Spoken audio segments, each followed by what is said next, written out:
Welcome. What happens when we die? We all want to know. Here is the translation and what scientists haven't yet had explained.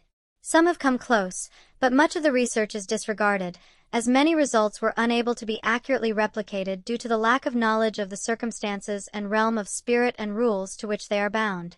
Kinda like things are bound by gravity. But it remains an entirely unseen force that holds galaxies together. If you want to know more, subscribe and check out my other videos. One of the oldest questions in human history is what happens when a person dies. Every culture has wrestling with this mystery. Some describe spirits, some ancestors, some reincarnation, some heavens or afterlives, while others propose that consciousness simply ceases when the body stops functioning. Despite centuries of debate, the question remains unresolved. Yet there may be another way to approach the matter, one that attempts to bridge spirituality, consciousness studies, psychology, and the sciences of energy and information. A human being is never experienced merely as a physical body. We are also thoughts, memories, emotions, intentions, habits, relationships, and patterns of awareness. Modern neuroscience demonstrates that these experiences correspond to measurable electrical and electrochemical processes within the nervous system. Every thought is accompanied by neural activity. Every emotion involves changes in physiology. Every memory exists as an organized pattern maintained by living systems. The brain is not a static object. It is a dynamic electrical network operating continuously throughout life. Human existence may therefore be understood not only as matter, but as matter organized into patterns of information and energy. Within this framework, the spirit may be understood as the active energetic pattern of the self. It encompasses personality, identity, habits, emotional structures, memory, and will.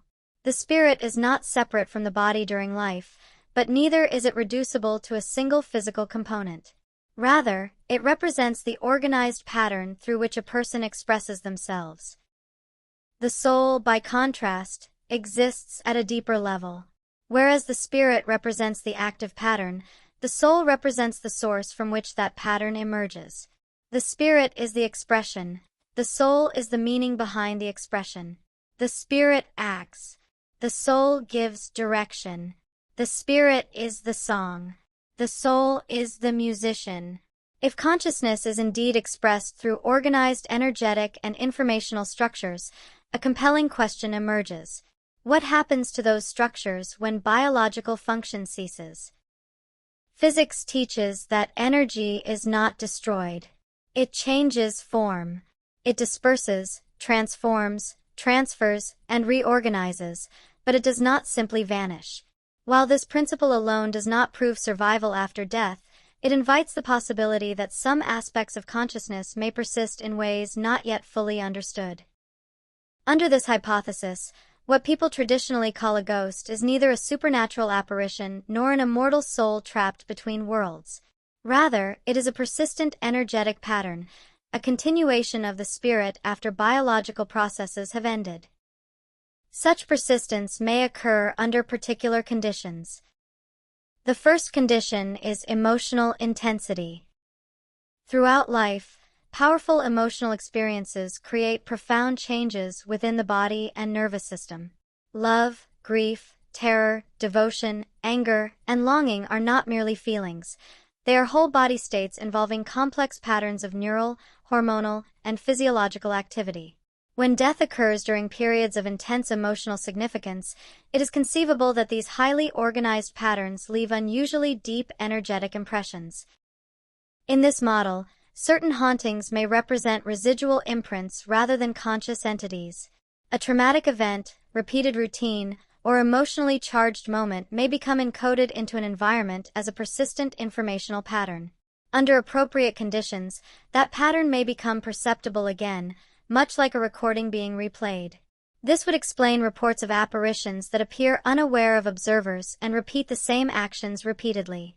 Such phenomena would not represent a surviving person but rather the continuation of an energetic imprint. The second condition is strong self-identity. Some individuals possess extraordinarily coherent senses of self.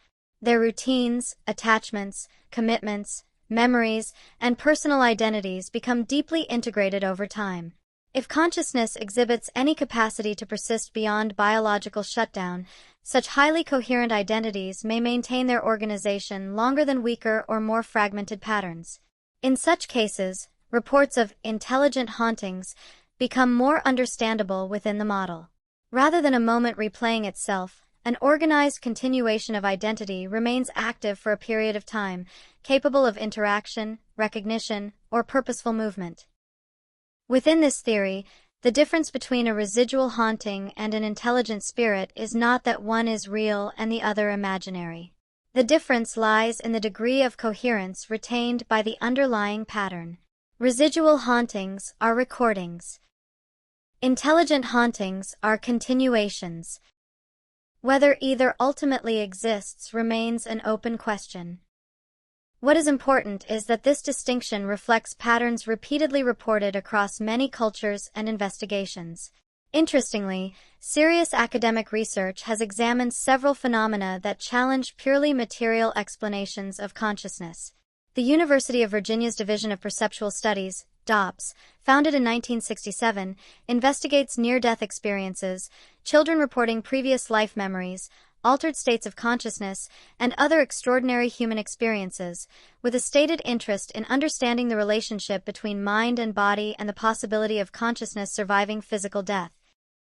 Likewise, organizations such as the Association for the Scientific Study of Anomalous Phenomena, ASAP, conduct structured investigations into reports of hauntings, apparitions, and other anomalous experiences while emphasizing methodological rigor and the evaluation of ordinary explanations before extraordinary ones.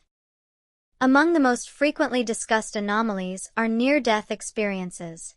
Individuals report coherent awareness during periods in which consciousness would not ordinarily be expected. Reports commonly include perceptions of leaving the body, observing events from unusual perspectives, encountering deceased relatives, or experiencing profound feelings of unity and transcendence. Researchers continue to debate the interpretation of such reports, but they remain one of the most studied areas in consciousness research. Terminal lucidity presents another intriguing phenomenon. Individuals suffering severe cognitive impairment sometimes demonstrate unexpected periods of clarity shortly before death. While the underlying mechanisms remain uncertain, such cases continue to raise questions regarding the relationship between brain function and conscious awareness. At the same time, psychology has successfully explained many purported paranormal experiences through well-understood mechanisms such as sleep paralysis, expectation effects, confirmation bias, misinterpretation of ambiguous stimuli, and sensory processing errors. These explanations are important, not because they dismiss unusual experiences, but because they help separate genuine mysteries from ordinary misunderstandings. The strongest animalistic researchers do not begin by assuming that every strange event is paranormal. They begin by eliminating every explanation that is already known. Only then does the genuinely unexplained remain. From the perspective of the broader body, mind, spirit, soul framework, ghosts become only one possible consequence of a much larger principle. If human beings are layered beings composed of body, mind, spirit, and soul, then it follows that the end of bodily function does not necessarily answer every question regarding consciousness. The body may cease. The mind may dissolve. The spirit may persist for a time. The soul may continue according to principles that remain beyond current understanding. Whether this model ultimately proves correct is less important than what it attempts to address: the possibility that consciousness is not merely chemistry, but an organized phenomenon whose deepest foundations have yet to be discovered. For now, the existence of spirits, souls, ghosts, and post-mortem consciousness remains unproven within mainstream science. Yet neither has the mystery of consciousness itself been fully solved. The question remains open only to those who had not yet seen proof for themselves. Plus, if I told you the whole story, Unless you believe in God or energy and the soul, you might not believe me. It just really is that amazing. Not all things are too good to be true. Some things just really are that amazing.